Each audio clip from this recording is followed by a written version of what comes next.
And joining us now are former European Affairs Director for the National Security Council and retired U.S. Army Lieutenant Colonel Alexander Vindman, and Vice President of Strategic Stability at the U.S. Institute of Peace, as well as being a former U.S. Ambassador to Ukraine, Bill Taylor. Alex and Bill, thank you so much for joining us this morning. Bill, I want to start with you with what we just heard there from Sergei Lushenko. This strike across these strikes with more than 80 missiles, we understand, all across Ukraine today. Do you see that as a sign of weakness? It absolutely is, Alec. It's a sign that President Putin is desperate. He knows he's losing on the ground. He knows his allies are going away from him, both domestically and internationally. So he is in a real strain. He can't do things on the ground. All he can do is fire these missiles. What do you think as you're watching this? Is it an inflection point, as you heard Sergei saying? Perhaps it is? Maybe not so much an inflection point. I think absolutely Putin is lashing out. He had to respond somehow to this completely justified Ukrainian attack on Russian military infrastructure, because that's what that bridge is. It was built well after the annexation of Crimea to feed the military beast in Crimea, and frankly, in certain ways, probably to posture for what we saw, this large-scale war that unfolded earlier this year. So he was going to do this. These targets that we saw being struck are two categories. That Putin is striking in Ukraine. Right. There are two categories. One is morale targets. That glass bridge is a beautiful bridge that kind of overwatches the Dnieper River. The other target next to the playground, next to the university, it's maybe 20, 30 meters away from where I lived when I was assigned to the embassy. These are not military targets. But there is also an energy infrastructure target that he's going after, and he was telegraphing that this is where he's going to go as we get into the winter. He's going to try to force the Ukrainian population to compromise, to give up territory by going after this infrastructure, these central hubs that feed the energy for the country. It's different than the way we have it here. You have one thermal plant that might feed half a city as opposed to individual heating. So he's going to go after these things just to make life miserable. And our role is, as allies and partners, is to provide Ukraine the air defense and the point defense systems that they can harden these targets with. And this is not a hard task. Some of these are going in. There is much more that we could do with regard to capturing these drones, these Iranian drones, and that's where we should be going to next with providing support. Ambassador, just bouncing off of that, does anything change today in terms of the Ukrainian arguments to the U.S. and other NATO countries in terms of their requests for weapons? Does this move the needle on some of those bigger systems that they've been asking for repeatedly? Well, Alex, I think it increases the determination of the Ukrainians to win this war. It makes them angry. They're enraged at this kind of. We talk to people who are there, and this is the response of the Ukrainians. They're going to win this war, and they need the weapons. They need the weapons that you just asked. They need the air defense systems. This is just a further demonstration. They've needed these before. They've asked for them before. We're starting to provide them. They need to come more quickly. So that's there. And going back to this question about what is Putin doing, all he can do is fire these weapons in. He doesn't have the soldiers. And so the Ukrainians now need also the armor on the battlefield to push them out of the country. The Ukrainians need to push the Russians out of their country. Because not to minimize what we're seeing by any stretch, right? I mean, rush hour in Kyiv, playgrounds, yes, infrastructure targets, but civilian targets. At the same time, when you look at the damage that is being done, it is not something that turns the tide, which speaks to what Vladimir Putin can or cannot do. I mean, to what end? There is no strategic end with what we're watching. It's all it is a terror campaign. If both Bill and I have been on the ground in Kiev and in Ukraine since this war started, Russia really is a one-trick pony. It cannot do anything on the battlefield. It's getting defeated at every turn.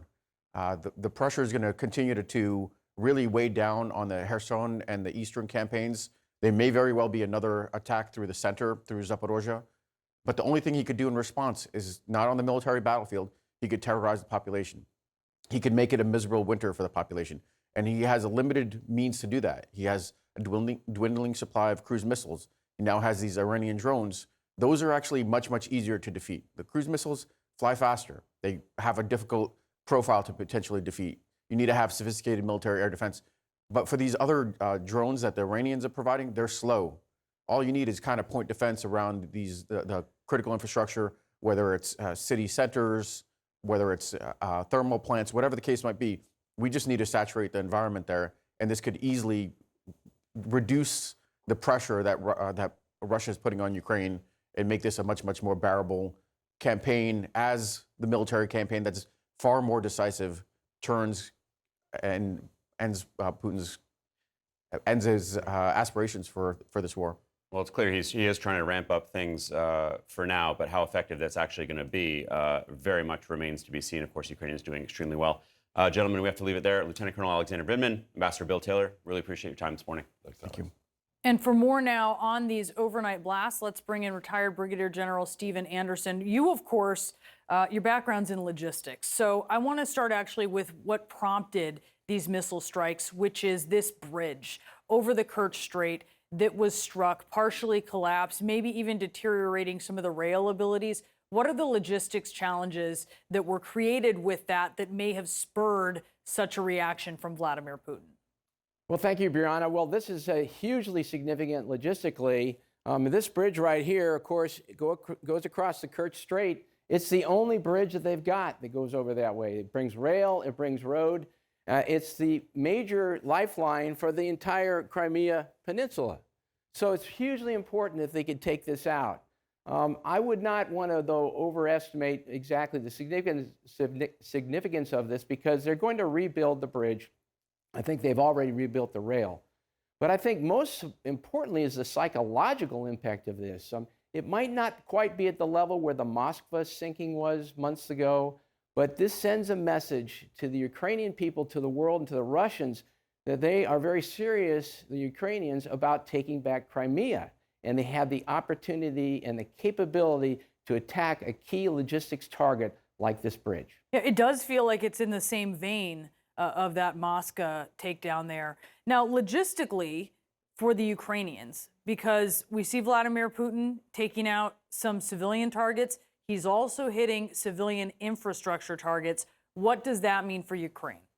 It means that he's sharpening his focus a little bit. He's been very good at indiscriminate attacks.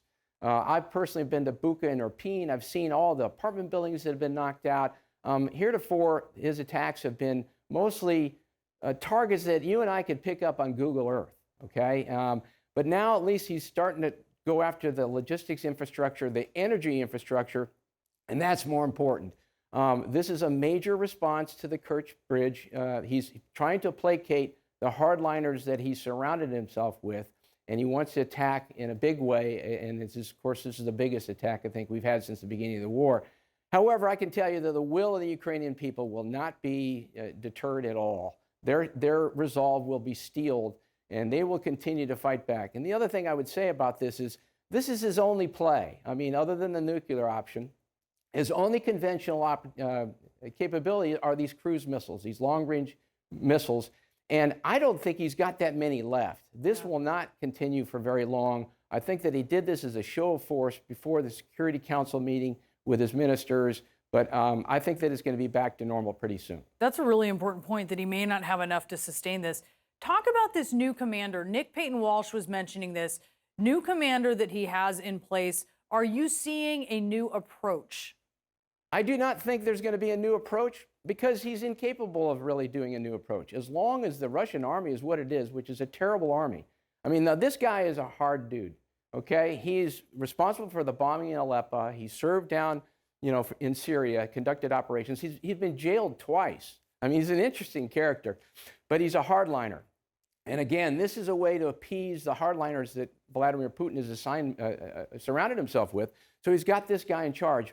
But it's not like the soldiers are suddenly going to jump into a phone booth and come out as Supermen. They still have a terrible army. They're 10 years away from having a good army that can really take on the Ukrainians and achieve the military objectives they've wanted. They have low morale. They're indisciplined. We've seen all the terrible acts and atrocities they've committed against the civilians. They have poor leadership. They don't have non-commissioned officers at the tip of the spear. They're incapable of executing the military operations that Vladimir Putin wants to go. And I don't care if George Patton couldn't make this a success for Putin. Yeah, it's a very good point. We've seen many commanders try at this point. General Anderson, thank you. Great to have your insights. Thank you.